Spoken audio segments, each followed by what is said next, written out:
Welcome to week 2. I hope that week 1 went well. I hope that you enjoyed the discussion board question.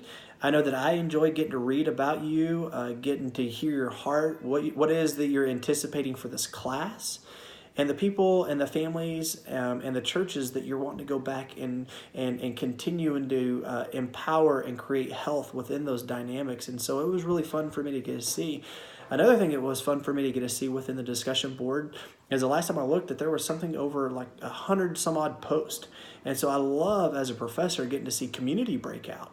And so to get a listen and read your post and how you're affirming each other, that you're validating each other, that you're asking for insight and perspective. And so that really is amazing as we continue to build this community, as we continue to look at the content and what it is that we're hoping to achieve, which is what is family dynamics, and then not only that, but how do we assess to continue to empower them to be healthy for the people that we minister to who we are, and all those subsystems that we interact with.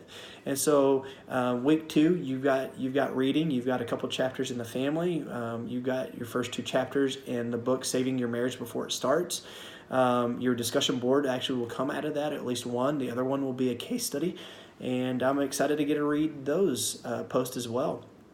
You'll have your quiz, there'll be PowerPoints, there'll be video lectures, and so we have our work cut out for us with week 2. But again, hopefully everything that we're doing in this class is preparing you to have a better understanding, that foundational measure of what is family dynamics and how do we make them healthy. And so in the first chapter of your sign reading for this week in the book called The Family, the authors talk about a model for biblical marriage, and I just wanted to come and kind of give a synopsis format through this video lecture of some of the key points that they pointed out. And so I'm not going to go over all that they communicated, but I just want to kind of give you some snapshots, some key ideas, and of course there will be a PowerPoint presentation on this chapter as well to help you as you prepare for your midterm. And again, I know that I've already communicated this, but I want you to know for your midterm and your final, there will be a study guide so that you'll have understanding of what level of expectations are there for me as a student as I start preparing for that midterm, which is actually week 3. And so a model for biblical marriage. And so the author goes into details of what a biblical marriage looks like. And then they assess it in accordance to what a traditional marriage is and what a modern marriage is.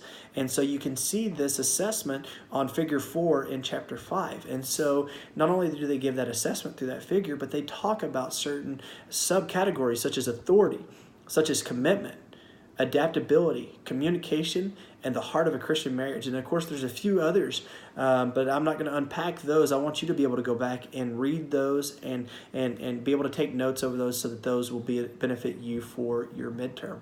And so authority. Now, according to the text, and of course we understand this can be a very controversial issue among Christians. Is the head over the house, and yet is that, if that is true, is that seen from a dictator standpoint? And the author communicates that until recent times, authority in marriage exclusively meant male leadership. And now, from their perspective, now we see a new philosophy of authority involving mutual submission. That the husband is challenged to love, serve, and submit to his wife just as Christ gave his life for the church. And so you can see this, that Scripture communicates that wives submit to your husbands as what? As Christ submitted, as Christ gave his life for the church. And so you see this dual submission. And so you see this authority in Christian and biblical marriages include this dual relationship to the lordship of Jesus Christ and to each other. And so when you see that, is you don't see it being out of balance from the perspective of the text, but what you see is this dual relationship and this embrace of this connection again through the verbiage of this dual relationship. And so the authors unpack that and validate that based upon the scripture of Ephesians 5:21.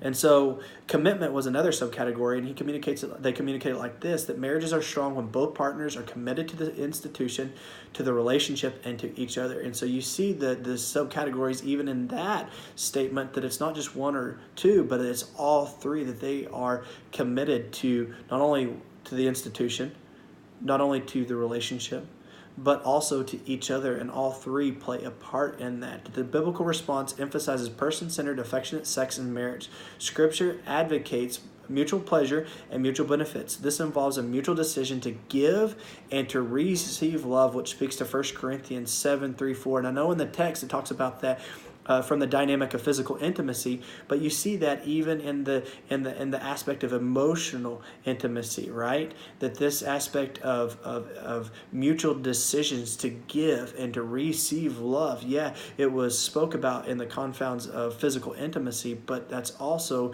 from a biblical understanding of emotional intimacy as well. Adaptability, that it's not law, that it's not anarchy, but that it's grace. Interchangeable roles that are not fixed, but that they evolve for what's best for the individual family, and that both mother and father are actively involved in the parenting process. And so I know when you hear a statement such as that, if the mother's not in the a picture, or the father's not in the picture, that can bring the opportunity of some anxiety of saying, "Oh my goodness, is my family going to do without because of one of either the mother or father not being a part of that?" And the affirming thing is that God is our parent. I remember hearing one of the individuals that I had the pleasure of getting to serve along, Pastor Tommy Briggs, one of the pastors at Gateway Church. He would always communicate it like this: that God is your parent. He just utilized your mom and your dad to get you here. And I think through that statement by Pastor Tommy Briggs, I think it puts it in perfect parameters and a perfect lens of us understanding, regardless if both mom and dad are in the picture, or if mom's in the picture and dad's not, or if dad's in the picture and mom's not, that God is our parent. And so that's the adaptability. So the communication, that partners communicate by expressing themselves in an open manner, that they care about what is best for their partner, that it's not self-absorption, but what is best for my partner. Both spouses work together to seek solutions through mutual decision making. Again, it's about collaboration. Not one speaking and the other one listening. Where one speaks, one listens, the other one speaks, the other one listens, instead of a dictation and saying one gets the ultimate say so and the other one just has to, again, going back to this submission that they talk about. But there's this dual submission as the text communicates. And so the heart of a Christian marriage, the heart of this is for Christian marriages to have an attitude of grace and empowerment, to take on the form of a servant and to keep the best interest of others and relationships as precious priority. And I know that is a statement that rings loud and true. And not only that, but it's a good reminder to all of us that how precious and how important relationships really, really are, and especially within the sanctity of marriage, of what does that look like? And for us to be able to have that at the forefront of our cognition, of understanding that that they need to take the form of a servant, that we, being a part of that, need to take form of a servant and to keep the best interest of the others and relationships as a precious priority. And so I just thought that was a really, really neat way of the way that the authors communicated this text. I wanted to come and just kind of give you a snapshot. Listen to this, watch this, go back and look over the PowerPoint and that correlates with this chapter, so that you're prepared for that midterm next week. So hope you're having a great week. Look forward to coming to you next with the next video lecture. You have a great day. Talk to you soon. Bye-bye.